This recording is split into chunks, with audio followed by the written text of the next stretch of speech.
السلام علیکم ورحمۃ اللہ وبرکاتہ۔ ویلکم ہے آپ سبھی لوگوں کا ہمارے چینل پر، اور جو بھی ہمارے چینل پر پہلی بار آئے ہیں ہمارے چینل کو لائک کریں، سبسکرائب کریں، شیئر کریں۔ روزہ داروں کے لیے پیغام کہ روزہ فقط کھانے پینے سے پرہیز کا نام نہیں ہوتا، بلکہ روزے میں انسان کو اپنی زبان کو جھوٹ اور اپنی نگاہوں کو نامحرم سے محفوظ رکھنا چاہیے، اور کسی شخص سے جھگڑا نہیں کرنا چاہیے۔ اپنے کو حسد سے، غیبت سے بچا کے رکھنا چاہیے۔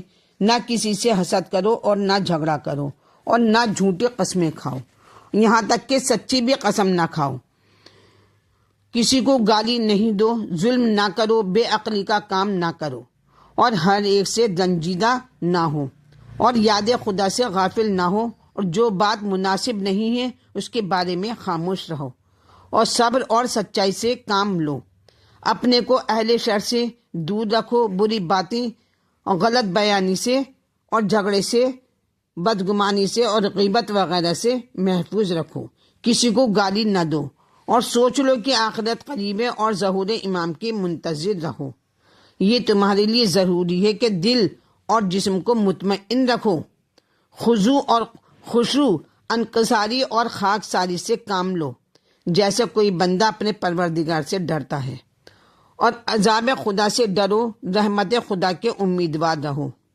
اے روزہ داروں، اپنے دل کو تمام عیوب سے پاک رکھو، اور اپنے بدن کو ہر طرح کی کثافت سے پاک رکھو، اور ہر غیر خدا سے بیزار رہو۔ اپنی محبت کو خدا کے لیے خالص بنا دو۔ اور روزہ داروں، روزے کی فضیلت اور اس کا ثواب بہت زیادہ ہے، اور ہر غیر خدا سے بیزار رہو۔ اپنی محبت کو خدا کے لیے خالص بنا دو۔ جن چیزوں سے اس نے منع کیا ہے اس سے پرہیز کرو۔ خدا ایک قہار سے ڈرو کہ وہ ظاہر اور باطن ہر حال میں ڈرنے کے قابل ہے، اور اپنے روح اور جسم کو اس کے حوالے کر دو۔ اپنے دل کو اس کی محبت کے لیے خالی کر لو۔ اور روزہ تنہا کھانے پینے سے پرہیز کا نام نہیں ہے۔ پروردگار عالم نے روزے کو تمام برے امور اور ہر غلط کردار و گفتار سے بچانے کا ذریعہ قرار دیا ہے۔ اور کتنے ہی لوگ ہیں جن کو روزے سے بھوک اور پیاس کے علاوہ کچھ اور حاصل نہیں ہوتا ہے، اور کتنے ہی روزہ دار ایسے ہیں جن کے روزے میں بھوک اور پیاس کے علاوہ کچھ نہیں ہوتا، اور کتنے ہی عبادت گزار ہیں جن کی عبادت کا صلہ رنج و تاب کے علاوہ کچھ نہیں ہوتا۔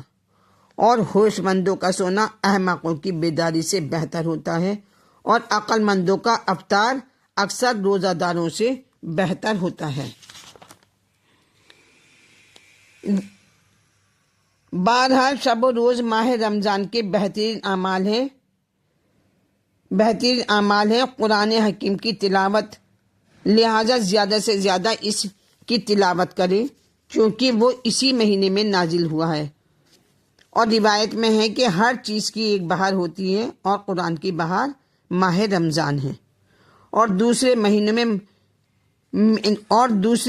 مہینوں میں پورے مہینے میں یا کم سے کم 6 روز میں ایک قرآن ختم کرنا سنت ہے، مگر ماہ رمضان میں ہر 3 دن میں ایک ختم قرآن سنت ہے، بلکہ اگر روزانہ ختم کر لے تو اور زیادہ بہتر ہے۔ اور اگر ہر ختم قرآن کا ثواب 14 معصومین میں سے کسی کی بھی روح کو ہدیہ کر دے تو ثواب اور بھی 2 چند ہو جائے گا۔ اس مہینے میں دعا، صلوات اور استغفار بھی زیادہ سے زیادہ پڑھنی چاہیے، اور لا الہ الا اللہ بہت زیادہ کہنا چاہیے۔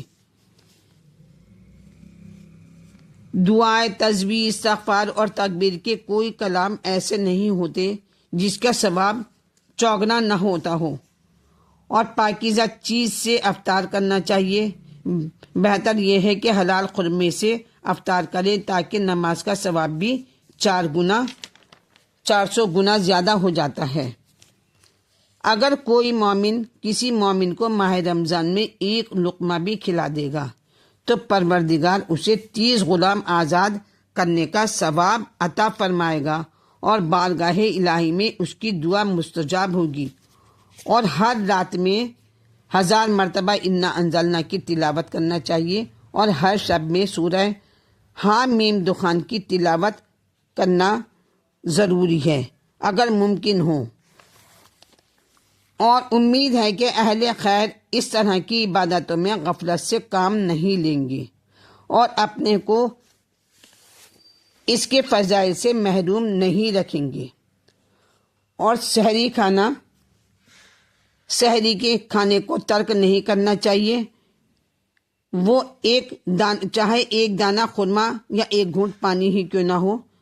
بہترین سحری خرما اور ستو ہیں، بہترین سحری خرما اور ستو ہیں۔ روایت میں ہے کہ پروردگار اور ملائکہ کو صلوات بھیجتے ہیں، پروردگار اور ملائکہ کو صلوات بھیجتے رہنا چاہیے ان لوگوں پر جو سحر کے وقت استغفار کرتے ہیں۔ پروردگار اور ملائکہ صلوات بھیجتے ہیں ان لوگوں پر جو سحری کے وقت استغفار کرتے ہیں اور سحری کھاتے ہیں۔